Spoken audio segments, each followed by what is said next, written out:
of a conspiracy because we needed to make sure that this legend was centered. All right.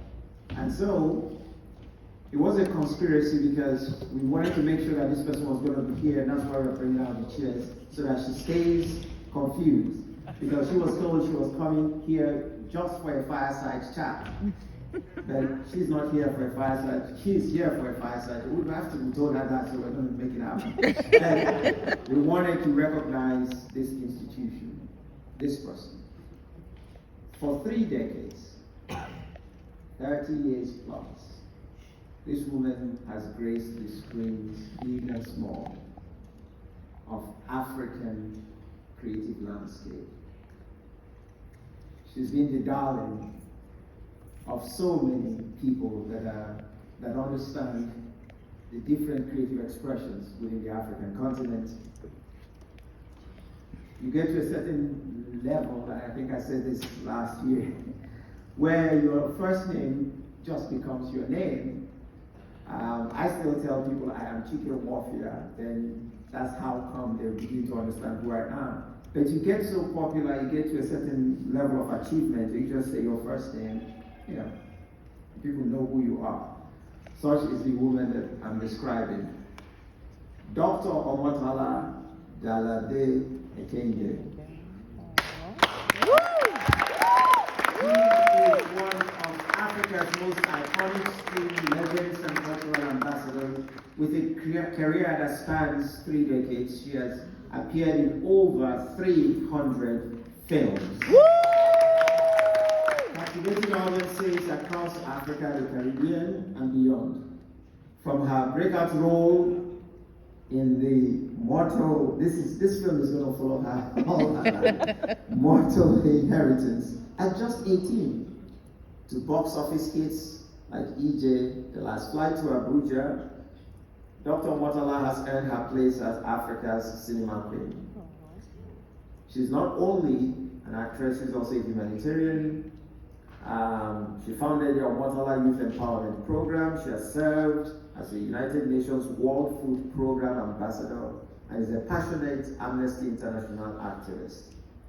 She is now, at this festival, just debuted her directorial debut film, Mother's the critical acclaim, the questions kept coming, the applause kept going after she premiered her film here yesterday at 7 p.m. We are so proud to call her a true daughter of Nigeria, the best place for jollof rice. So, ladies and gentlemen, show some love to our sister, the queen of African cinema, Dr. OMOTOLA Jalade-Ekeinde. We are honoring her today with Trailblazer Award.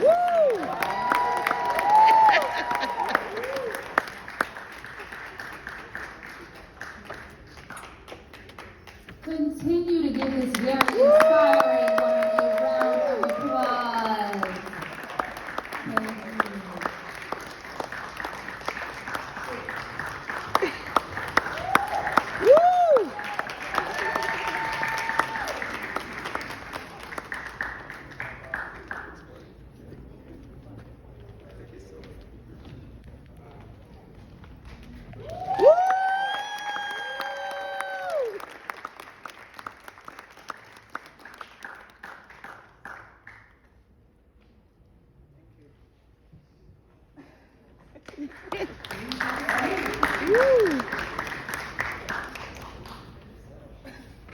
And then to have a very quick conversation, we don't have a lot of time, just to, let her know that honestly, some of you that don't know her do not understand the power of this woman here. So we're not going to let her go without having 5 minutes with her, sitting down just for her to say hello, answer 1 or 2 questions. And so we're going to call the SVAFF Director of Academic Program, Miss Rejoice Aboutsa, to please come up. Miss Aboutsa is a doctoral student at Yale University. So please join us on stage and go ahead and facilitate this chat. All right? Show her some love. Rejoice!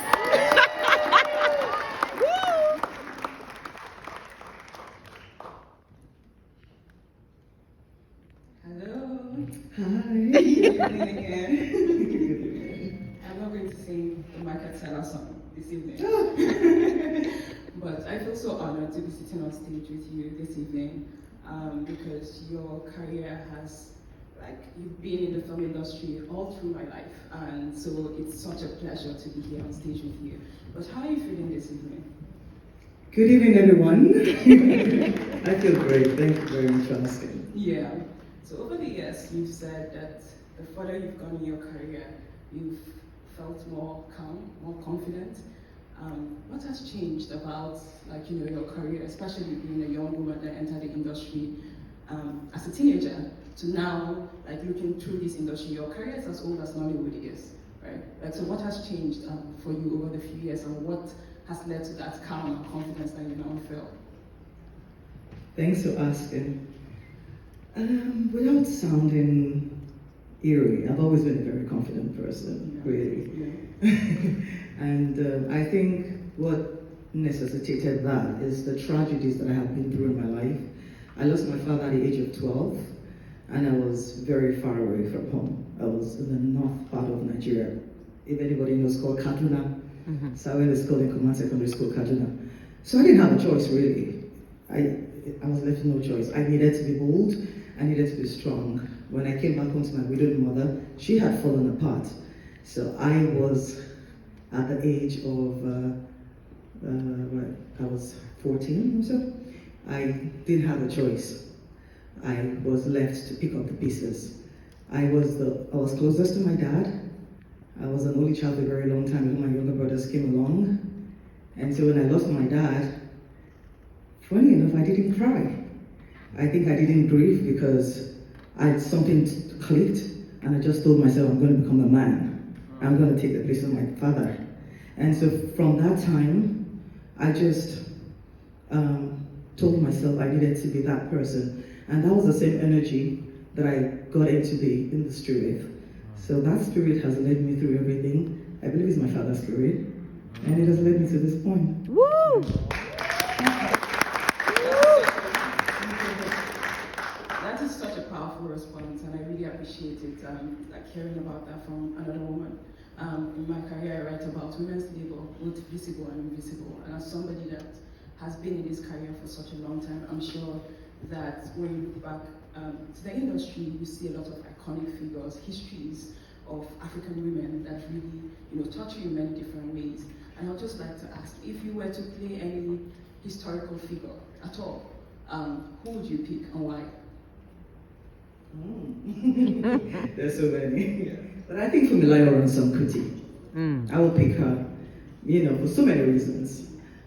Not only because she was Nigerian, but she was the mother of the late legendary Fela. She was an activist like myself. She was very stubborn, just like me. She was a rebel. And when I grew up and I started to learn about her, I actually found out that we had a lot of things in common. I'm someone who has done a lot of firsts as well, both in my family and in my career. So I think I can channel her kind of energy. And I would really love an opportunity to play her, actually. Woo! It would be an honor. Yes. Okay, so this is my final question because we just have 10 minutes. And I've tried very hard not to make this very academic. Yeah, but I think the final question I want to ask, it might tread that academic line a little bit. But when you look at African cinema, when you look at Nollywood, what do you hope for, the field generally, right? Based on your experience as an actor, as a producer, and as a director, what do you hope for the field generally, and what do you think that we need to set our minds upon that we're not doing at the moment? That is a set of questions. We've done a lot. A lot of you know about Afrobeats already, but let me shock you that we actually broke out internationally first before Afrobeats. So we lost, yeah, we did. I remember many years ago, I think this was 1990, early 90s anyway, we were invited for some kind of show in New York.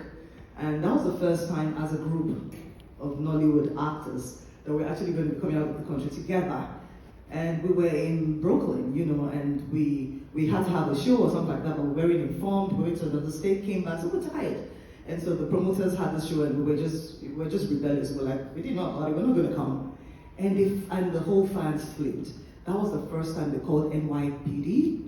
And I think that was the first time we knew our power. We're like, ooh, the police everywhere, you know. And we're like, people really care that much? And that was the first time we all knew how big, really, Nollywood was. And since then, Nollywood has gone into nooks and crannies of different parts of the world. I think we already did it. And we did it then without Netflix, without the streaming networks or anything. We did it with VHS. So I think when I think back, what that reminds me of is we were already that powerful. And it was based on our stories. In Nollywood, we have authentic stories. It wasn't about the quality of the movies. It wasn't about the medium we were using to send it out. It was because people could connect to the kind of stories we were telling. And I think we're right back to that now. So I think from this year or thereabout, a lot of producers and directors have started to churn out again human stories. I think that's what we lost. And that's how we lost momentum. And so we're right back at that. Mother's Love is a very wonderful human story, and there's so many other ones that have come out recently. And I think there's some kind of spirit in the air that's leading all of us in the direction. So watch out, okay? Nollywood is back. I want to thank you very much because I don't think that the history of Nollywood can be written without you. You've situated Nollywood as a global character while retaining its very Nigerian heart and history. So thank you for every iconic work that you've done in this industry. Without you, I wouldn't have a career because I write about women's work. So thank you very much for honoring us and for all the work that is to come. Thank you so Thank much. you. Thank you so much.